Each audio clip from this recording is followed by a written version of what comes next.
ETF index mutual funds నేర్చుకుని stock మార్కెట్లో రాణించాలనుకుంటున్నారా? వెంటనే ఈ నెంబర్కి కాల్ చేయండి.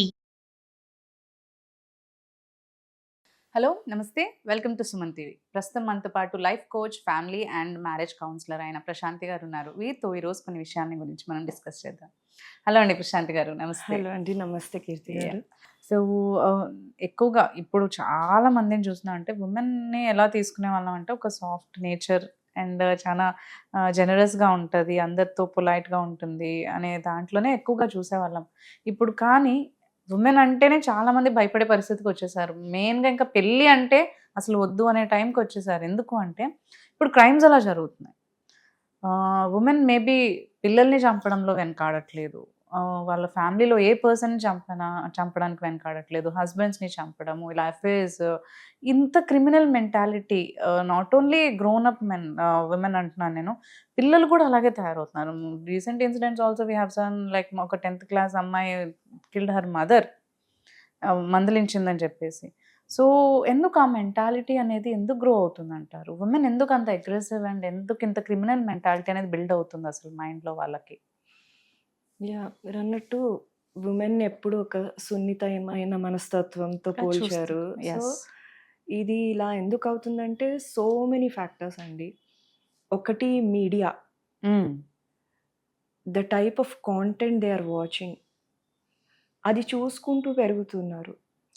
Okay okay, criminal mind set, plot ఎలా చేయాలి, ఒకరిని చంపే వరకు డీటెయిల్డ్గా ఈ ఎపిసోడ్స్లో చూపిస్తూ ఉంటే వాళ్ళ అదే ప్రపంచం అదే చూస్తూ రోజు గడుపుతుంటే that is impacting them definitely.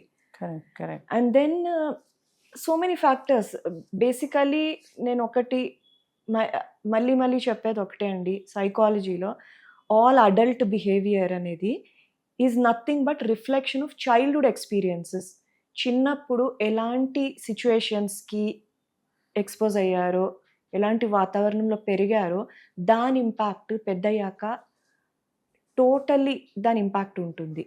అంటే కొంతమందిని మనం చూస్తాం, వాళ్ళ ఫ్యామిలీ చాలా బాగుంటుంది, ఓన్లీ వన్ ఎవరో ఒకరు ఇలా బయటికి వస్తారు. అనుకుంటామండి ఫ్యామిలీ చాలా బాగుంది అనుకుంటాము, కానీ తెలియకుండా ఎన్నో అవుతుంటాయి. I tell you one example. ఇప్పుడు ఇద్దరు ట్విన్స్ అనుకుంటాం. ట్విన్స్ అంటే ఒకటే తల్లికి ఒకే టైంకి పుట్టిన పిల్లలు. కరెక్ట్. ఓకే, వాళ్ళలో చాలా తేడా ఉంటుంది. ఎందుకు ఉంటుంది? I tell you. ఇప్పుడు సపోజ్ ఇద్దరిని ఒకే ఉయ్యాలలో పడుకోబెడతారు చిన్నప్పుడు. ఓకే, ఈ అబ్బాయి అటుముఖం చేస్తుంటాడు, ఈ అబ్బాయి ఇటుముఖం చేస్తుంటాడు. ఈ అబ్బాయి మేబీ అక్కడ ఒక టీవీ ఉంది, ఆ టీవీని చూస్తూ ఉంటాడు. ఇటువైపు ఒక కిటికీ ఉంది, దాంట్లో చెట్టు, పూలు, పండ్లు, పక్షులు వచ్చి ఒక న్యాచురల్ సెటప్ని చూస్తూ ఉంటాడు. ఓకే, వీళ్ళిద్దరికి చాలా తేడా ఉందండి. ఒకటే ఇంట్లో ఒకటే తల్లి పిల్లలు, తేడా ఉందా లేదా? అండ్ దెన్ ఇప్పుడు ఒక ఇన్స్టెన్స్, పక్కన నేబర్స్ ఉండేవాళ్ళు, ఆవిడకి ఇద్దరు ట్విన్స్ చిన్న పిల్లలు పుడితే ఇవాళ రేపు ట్విన్స్ ఇద్దరిని పెంచడం కష్టం అనేసి ఆవిడ వాళ్ళ అమ్మ నాన్నని రమ్మని తెచ్చిపెట్టుకుంది. సో ఈ అమ్మమ్మ తాత వీళ్ళు పెంచారు. ఓకే, తల్లి ఉంది, వీళ్ళు కూడా హెల్ప్ చేస్తున్నారు. సో డైలీ ఈవినింగ్ వచ్చేసరికి ఇద్దరిని హ్యాండిల్ చేయడం కష్టం కదా, అమ్మమ్మ ఒక అబ్బాయిని, తాతగారు ఒక అబ్బాయిని తీసుకొని బయటికి వెళ్తారు. ఓకే, అమ్మమ్మ ఎక్కడికి వెళ్తుంది? మేబీ టెంపుల్స్, మార్కెట్ ఏదో అలాంటి. టెంపుల్స్ కాదు, ఒక గేటెడ్ కమ్యూనిటీ ఎగ్జాంపుల్ చెప్తున్నాను. ఆమె కిందికి వెళ్తుందండి. కింద ఆ లేడీస్ గ్యాంగ్ ఒకటి ఉంటుంది, వాళ్ళతో ముచ్చట్లు పెడుతుంటారు. ఆ పిల్లోడినాడు వదిలేస్తే ఏదో ఆడుకుంటుంటాడు ఈ లేడీస్ మధ్య. ఓకేనా, ఈ తాత ఎక్కడ తీసుకెళ్తాడు వేరే అబ్బాయిని, ఆయన జెంట్స్ గ్యాంగ్ ఒకటి ఉంటుంది, వాళ్ళు ఏదో క్లబ్ హౌస్ లో పేకాటో ఆడుకుంటారు, ఏదో చేస్తుంటారు. సో రెండు అగైన్ డిఫరెంట్ ఎన్వైరన్మెంట్స్ అండి. కరెక్ట్. సో అలా అన్నోయింగ్లీ డిఫరెంట్ థింగ్స్ కి ఎక్స్పోజ్ అవుతున్నారు పిల్లలు. ఎగ్జాక్ట్లీ. సో మీరు అన్నారు కదా వాళ్ళ ఫ్యామిలీ చాలా మంచిది అనేసి. సో మంచిది అంటే అన్నోయింగ్లీ అందరూ పిల్లల్ని ది బెస్ట్ ఇవ్వాలనుకుంటారు, మంచే చేయాలనుకుంటారు, కానీ తెలియకుండా కొన్ని తప్పులు జరుగుతుంటాయి. కరెక్ట్. లైక్ సపోజ్ ఒకరిని ఇప్పుడు పెద్ద జాయింట్ ఫ్యామిలీస్ ఉన్నాయనుకోండి, వాళ్ళు ఇంటి పనులు దాంట్లో మునిగి ఉంటారు. సో పిల్లల్ని అలా వదిలేస్తారు. ముందు ఏదో బయట ఆడుకునే వాళ్ళు, పిల్లలు ఆడుకునే వాళ్ళు, ఉండేవాళ్ళు. కానీ ఇవాళ ఏముంది, సోషల్ టీవీ, మీడియా, మొబైల్స్. వాళ్ళు దీనికి ఎక్స్పోజ్ అవుతున్నారు. ఎగ్జాక్ట్లీ. ఆ గేమ్స్ అనుకుంటారు, కంప్యూటర్ గేమ్స్ అనుకుంటారు. అక్కడ ఎదుటోడు ఒక పిల్లోడు అనుకుంటాడు, ఈ అబ్బాయి కూడా Correct. పిల్లోడితో ఆడుకున్నా అనుకుంటాడు. కానీ వాళ్ళ ఫేస్ కనిపించదు. పిల్లోడు అనుకున్న వాళ్ళు ఒక అడల్ట్స్ అవ్వచ్చు. ఎగ్జాక్ట్లీ. సో వాళ్ళేంటి, వాళ్ళ మైండ్ సెట్ని క్యాష్ చేసుకుంటారు. ఈ అబ్బాయికి ఏమి ఇష్టము, మంచిగా మాట్లాడాలి, మంచిగా మాట్లాడితే వీడు ఇంప్రెస్ అవుతాడు. మెల్లిమెల్లిగా వాళ్ళ అఫెక్షన్ పెరుగుతుంది, ఒక అఫినిటీ పెరుగుతుంది. సో అలా ఎన్ని కేసెస్ ఉన్నాయి, వాళ్ళ బ్యాంక్ బ్యాలెన్స్లు కాజేయడము వరకు వెళ్తున్నాయి ఇన్స్టెన్సెస్. ఇవన్నీ ఎందుకు అవుతున్నాయి?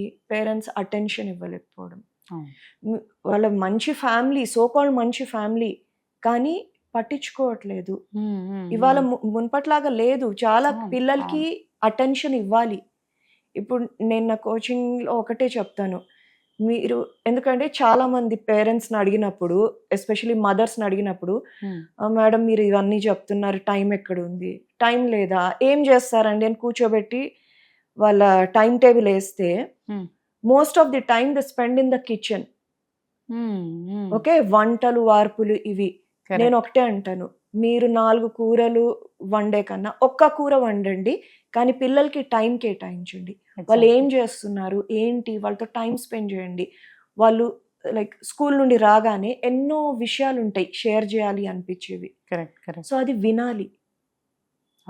అది వినకపోతే, అరే పోరా నేను బిజీగా ఉన్నాను వెళ్ళు ఆడుకోపో అంటే, they are curious to share. వాళ్ళకి ఎంతో చెప్పుకోవాలని ఉంది. అది వినడం ఇస్ చాలా ఇంపార్టెంట్. వాళ్ళకి ఏదో ప్రాబ్లం ఉండొచ్చు, చిన్నపిల్లలు ఏం ప్రాబ్లం అనుకుంటారు, వాళ్ళకి అది పెద్ద ప్రాబ్లం అండి. వినాలి, వింటేనే వాళ్ళకు ఊరట లభిస్తుంది.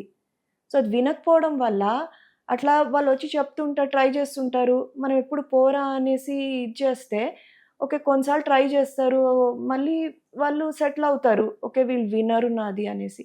కానీ వాడికి చెప్పుకోవాలని ఉంటుంది. సో అలాంటప్పుడే ఈ బయటి వాళ్ళు ఎవరన్నా అది పసిగట్టి, బికాజ్ ఉన్నారు చుట్టూ ఉన్నారు అలాంటి క్రిమినల్ మైండ్స్ ఉన్నారు మన మధ్య. సో అలాంటి పిల్లల్ని, because they are easy to mould, so వాళ్ళని తప్పుదో పట్టించడం జరుగుతుంది. ఇంకా చెప్పినట్టు ఆన్లైన్లో ఎన్నో ఇవి జరుగుతున్నాయి. సో ఆన్లైన్ ఏం కాంటెంట్ వాచ్ చేస్తున్నారు, ఏం చేస్తున్నారు, ఇది స్పెండ్ చేయాలి మనము.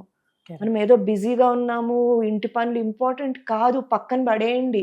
మీ ఇల్లు క్లీన్గా లేకపోయినా ఇట్స్ ఓకే, కానీ పిల్లలు ఏం చేస్తున్నారు దానికి టైం డివోట్ చేయండి, వాళ్ళు చెప్పేవి వినండి.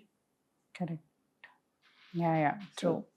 సో వాళ్ళతో ఉండి అంటే వాట్ దే ఆర్ వాచింగ్ ఇవన్నీ కూడా మనం చూసుకుంటూ మానిటర్ చేయాలి.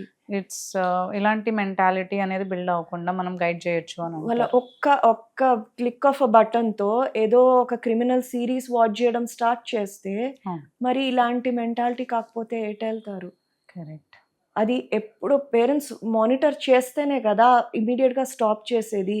వాళ్ళు పట్టించుకోకపోతే అలా వెళ్తూనే ఉన్నారు. థ్యాంక్ యూ అండి. థ్యాంక్ యూ ప్రశాంతి గారు. Thanks for sharing all this information.